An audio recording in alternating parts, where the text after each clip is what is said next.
The Secret of the Runes by Guido Von List is a seminal text of the Germanic occult renaissance in the early 20th century. Published in 1908, the book explores the esoteric meanings of the Armanen runes and their place in Germanic mysticism. The book was widely circulated among occult circles in the German-speaking world until after 1945, when the occupying Allied military governments vilified every aspect of German culture and mandated a culture of self-flagellation upon an entire race of people. Since this time period, however, the book's popularity has slowly begun to rebound. Today, The Secret of the Runes is a cornerstone literary work in Armanist philosophy, and is now able to be read by English speakers thanks to the translation by Dr. Stephen Flowers. The English translation of the book begins with several expository chapters written by Dr. Flowers. In these introductory sections, Flowers recognizes that mainstream academics have sought to suppress and misconstrue the book for politically motivated reasons. Furthermore, he also acknowledges that post-war academics have gone out of their way to malign the author, Guido Von List, for similarly politically motivated reasons. In the interest of academic integrity and of fairness, Flowers thought it necessary to provide readers with a scholarly and neutral summary of Guido Von List, his surviving literature, and his main ideas. Flowers notes that the corpus of Von List's writing can be divided into two categories based on the period of his life. Before 1902, Guido Von List made an income as a journalist, a poet, and a playwright. As such, his writing consisted mainly of columns in pan-German nationalist newspapers, folkish poetry, and plays. After 1902, however, his writing was almost exclusively of a mystical and spiritual character. This was because in 1902, Guido Von List underwent cataract surgery. During his recovery, while he was temporarily blind, he claimed to have a spiritual experience in which the esoteric meanings of 18 runes were revealed to him. Once his eyes recovered from the surgery, he began writing The Secret of the Runes, and would publish it 6 years later. As previously mentioned, Von List's book and his 18-character runic alphabet, hereafter referred to as the Armanen Futhork, was pivotal in sparking the German occult renaissance of the early 1900s. But critics of Von List view the Armanen Futhork as an invention of his mind, and therefore invalid. They claim that unlike the 24-rune Elder Futhark, which was used by the Proto-Germanics, or the 16-rune Younger Futhark, which was used by the Vikings, the 18-rune Armanen Futhark is the synthetic creation of a fraud with no knowledge of archaeology. However, by making this argument, his critics only demonstrate to the world how uninformed they really are. The first and most obvious problem with their argument is that the first 16 runes of the Armanen Futhark are nearly identical to the 16-rune Younger Futhark. A cursory comparison of the two scripts reveals this to be obvious, even to the layman with no knowledge of the runes. Contrary to his critics' claim that he did not study archaeology, Guido Von List did in fact spend time examining runic inscriptions found on Viking artifacts. If he had not, then it would not make sense as to why his allegedly made-up Futhork resembles the Younger Futhark of the Danish Vikings so closely. Another glaring problem in the argument of his critics has to do with why the Armanen Futhark has 18 runes. This is not because Guido Von List arbitrarily chose 18 because he felt like it, as his critics accuse him of, but rather because in the Runetals Thatur Odins, which is verses 139 through 165 of the Havamal in the Poetic Edda, it specifically mentions 18 runes. Had his critics actually read the Runetals, none of them would have made this assertion, because it is painfully obvious that there are 18. As such, the argument that Guido Von List invented 18 Armanen runes purely from his own imagination is ludicrous, for it completely ignores what the Runetals says concerning the runes in the Poetic Edda. Due to all of these aforementioned reasons, the critique of the Armanen Futhork as being invalid lacks merit and should be discarded.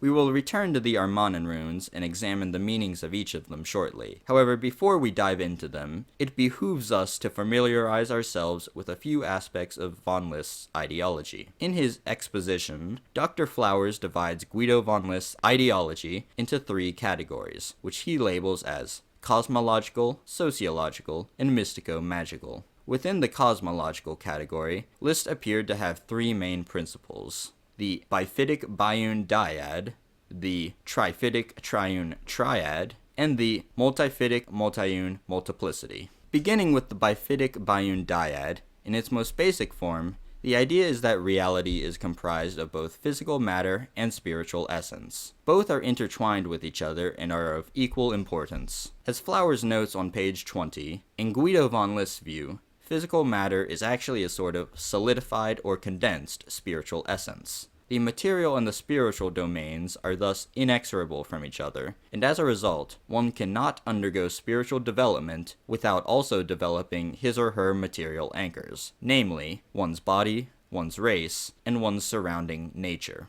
Furthermore, the biphytic biune dyad concept also applies to the ego, which Guido Von List viewed as immortal. We have both a material body and a spiritual essence, that together comprise us, and neither can exist independent from the other. But if this is the case, and the ego is truly immortal, what happens to our spiritual essence when our corporeal bodies die? The answer, according to Guido Von List, is reincarnation, which segues us nicely to his second principle. The triphytic triune triad is the idea that humans exist in a cycle of arising, being, and passing away to a new beginning. This cycle is eternal and builds organically upon the previous state of being. As a result, humans are born, live their lives, and then pass away to be reincarnated in a new birth. From this point of view, nothing really dies. Death is a state of transition, not a terminus, and because of this, practitioners of Von List's philosophy of Armanism do not fear death. Moreover, the concept of the triphytic triune triad has profound implications when one ponders about Valhalla. In the exoteric, right-hand interpretation of Norse paganism, Valhalla is a wonderful place where after death, a person can feast and train forever in the presence of the Allfather. In order to become one of Odin's chosen Einherjar warriors, a person must live heroically and die a warrior's death in service to his ideas. As a right-hand path, exoteric interpretation of Valhalla meant for the masses, this teaching encourages people to live heroically in their individual lives. However, Guido Von List and practitioners of Armanism follow the left-hand path and are interested in the esoteric as opposed to exoteric meaning of Valhalla. In the Armanist view, Valhalla is not so much a literal place as it is a state of being. To quote Meister Von List himself on page 109, this esoterically explains the exoteric promise of Valhalla, as well as its fulfillment. The Einherjar, who fall as sacrifices for their ideas, whether on the battlefield, at the stake, or by starvation, all find in the conviction of their martyrdom that all-conquering bliss, and in life after death that state of happiness which determines their next human incarnation, and which leads them to a renewed heroic career and to final victory. This is the promised Valhalla, heroic providence in future epochs of life in renewed human bodies. Moving on to his third, and admittedly most confusing cosmological principle, the multiphytic multiune multiplicity, we come to the idea that everything in the cosmos is part of a holistic oneness, but that the things of the universe do not seek to meld themselves to it. A simple way of wrapping one's head around this concept is to conceptualize everything as part of a wholeness or holistic model of the universe, rather than a unity or unified model. Guido Von List believed, for example, that the ego was part of a divine cosmic system, but was not unified with it. Man is indeed connected to the divine, but is a distinct agent that is not one with it. Due to the idea of the multiphytic multiune multiplicity, the description monistic is technically incorrect when speaking of Armanist metaphysics, even though Guido Von List does believe in the existence of a divine oneness that encompasses the cosmos. With metaphysics now out of the way, we can examine the sociological aspects of Von List's philosophy. Guido Von List was interested in mysteries surrounding the occult aspects of the origins of the social and racial order, as well as ways in which to uncover lost knowledge pertaining to them. According to List, ancient Germanic society was arranged into three castes: the Lehrstand, the Verstand, and the Narrstand, which Flowers translates as the intelligentsia, the military, and the peasantry, respectively. This tripartite model corresponds closely to the divisions given by the Roman historian Tacitus in Chapter 2 of his book Germania. Von List notes that the Armanen, who were the priests and kings of Aryan society, and part of the Lehrstand, were the ones responsible for passing down the folklore and customs of the Aryan people. When Europeans began adopting Christianity, the Armanen inserted traditional pagan themes into the religion, to the point that one may argue that rather than Germany being Christianized, Christianity was Germanized. As such, kernels of authentic European traditions persisted into the era of Christendom and can still be noticed within Christianity in the current day. Because of this fact, Von List reasoned that ancient Aryan traditions were not in fact lost to modern Europeans, and that they could be reclaimed by people determined to investigate them. Finally, we arrive at the third category of Von List's ideology, the mystico-magical category. As one might have already deduced, the most important topic within the mystico-magical category is that of the runes. Today, runes are understood to be characters in various Germanic alphabets called futharks. However, it is also the case that many symbols can be found on Germanic artifacts of antiquity that do not belong to the Elder Futhark of the Proto-Germanics, the Younger Futhark of the Vikings, the Anglo-Saxon Futhark, or the Armanen Futhark. In The Secret of the Runes, Guido Von List postulates that originally, the runes were a hieroglyphic system in which rather than being letters in an alphabet, the runes designated concepts and numbered in the hundreds. According to List, over time, the runes evolved from hieroglyphs into letters within alphabetic scripts, which is why scholars today can translate runic inscriptions on Viking artifacts. But this begs the question, if the runes originally designated concepts, then what was the meaning of the runes that have now come to represent phonetic sounds? To answer this, Guido Von List turns to the Poetic Edda, and more specifically, the Runetal's Thatr Odins, which are verses 139 through 165 of the Havamal. In his book, he includes a brief excerpt from the Runetals every time he introduces a rune, which in turn is followed by his own commentary about the rune. In a very formulaic fashion, at the end of every stretch of commentary, he summarizes the occult meaning of the rune with a short maxim. As we go through all 18 runes, on the screen, I will put the name of the rune, its surface level meaning, its corresponding verses from the Runetal's Thatr Odins, and the occult maxim as given by Meister von List. The first rune is called Fa and represents fire generation. The Runetals tells us of the first rune. The first promises to help helpfully in the struggle and in the misery and in every difficulty. On page 50, Meister von List gives us the maxim, generate your luck and you will have it. The second rune is called and represents the primordial or eternity. The Runetals tells us of the second rune. I learned another, which people use who want to be doctors. On page 50, Meister von List gives us the maxim, know yourself, then you will know all. The third rune is called Thor, or sometimes Thurs or Thorn, and represents Thor, thunder, and thorns. The Runetals tells us of the third rune. A third I know, which is good to me, as a fetter for my enemies. I dull the swords of my opponents. Neither weapon nor defense will help him. On page 51, Meister von List gives us the maxim, preserve your ego. The fourth rune is called Os, and represents an Ace, one of the Aesir, and a rising. The Runetals tells us of the fourth rune.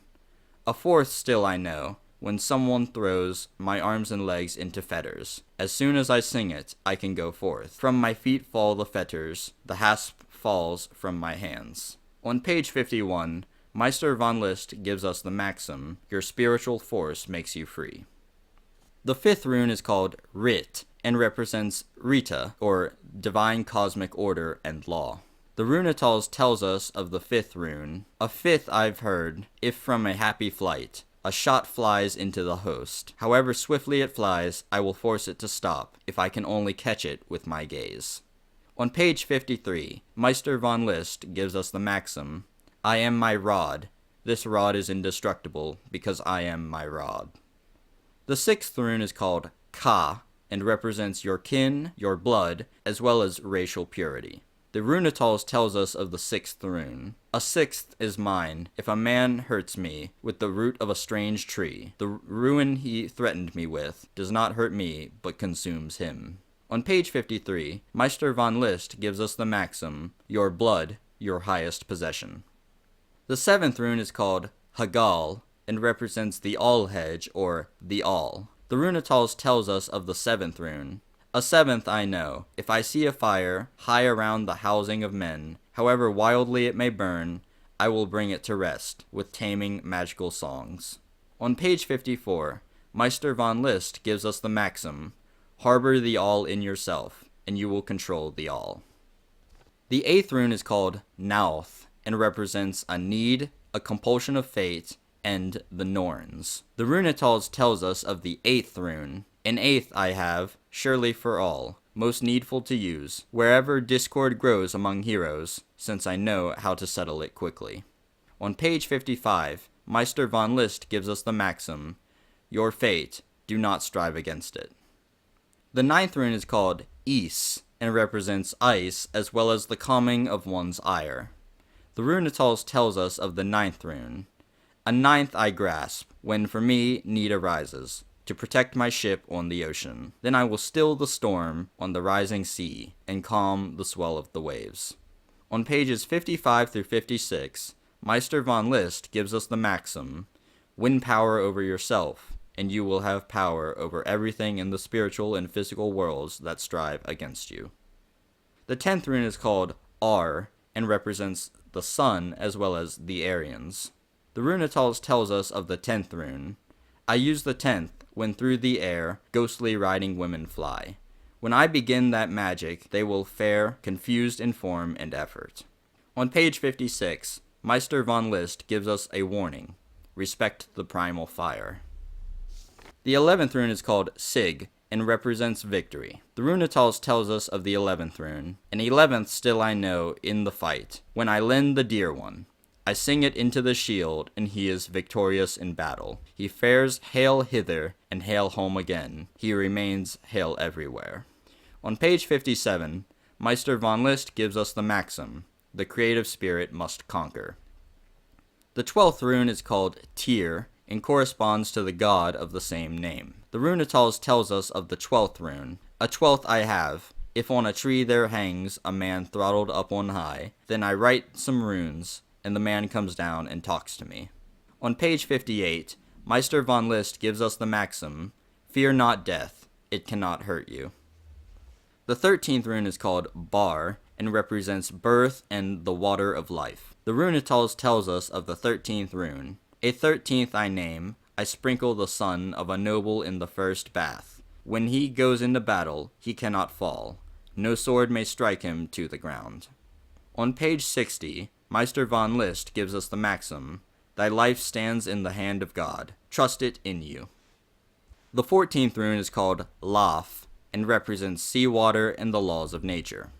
The Runetals tells us of the 14th rune. A 14th I sing to the gathered folk, by naming the divine names. For all of the Aesir and elven kind, I know as well as any. On page 60, Meister Von List gives us the maxim, first learn to steer, then dare to sea journey. The 15th rune is called Man, and represents both men and the full moon.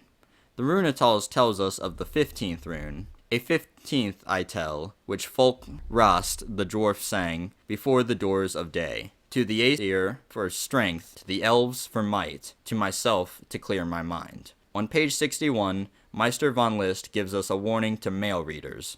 Be a man.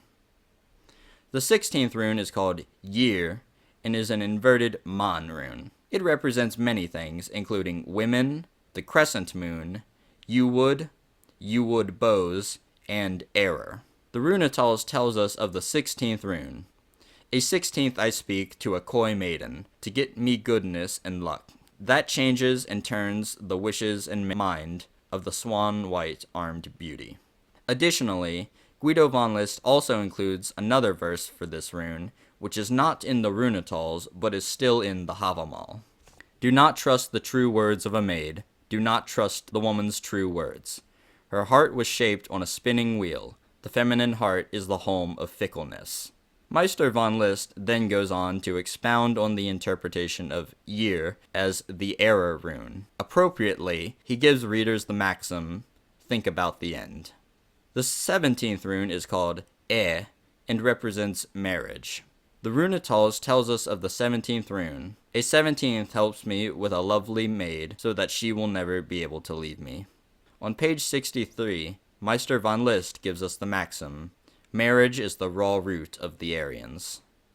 The 18th rune is called Ge, or sometimes Gabor, and has two symbols for it. One which is hidden from public knowledge, and one which is an incomplete version of the other, and meant as a substitute for the public. Guido Von List claimed that the true shape of the 18th rune was a furfos, or hooked cross, today recognized as a swastika. The substitute symbol, which was used more commonly, takes the shape of the wolf's angle. Interestingly, Stephen Flowers does not use the wolf's angle symbol in his book, and instead uses something closer to an X. In the original German print of the book, however, Guido Von List clearly uses a wolf's angle. Here we see a clear distinction between the esoteric and exoteric interpretations of the 18th rune. The hooked cross is an esoteric symbol of high holiness, which is represented exoterically by the wolf's angle. The meaning of this rune can be summarized as, recognize the divine within and seek to connect with it. With all these runes now discussed, Meister Von List concludes commentary on the Ge rune with a final passage from the Runetals. Now I have ended the high song, here in the hall of the High One, needful to the earthly, not to the giants. Hail to him who teaches it, hail to him who learns it. Of salvation, of all you listeners, make good use. Having now completed our examination of the Armanen runes, and explored the salient principles of Armanist philosophy, we now arrive at a natural conclusion to this journey through The Secret of the Runes by Guido Von List. In summation, The Secret of the Runes is an important book, not just for those interested in runology, but also for folkish pagans more broadly. Guido Von List, while admittedly a confusing occult writer, was extremely knowledgeable on mystical and occult matters, and wrote prolifically about them from a folkish perspective. As such, it is the opinion of the Sigmar Academy that The Secret of the Runes deserves to be read by inquisitive minds on the right, whether they have experience with the runes or not.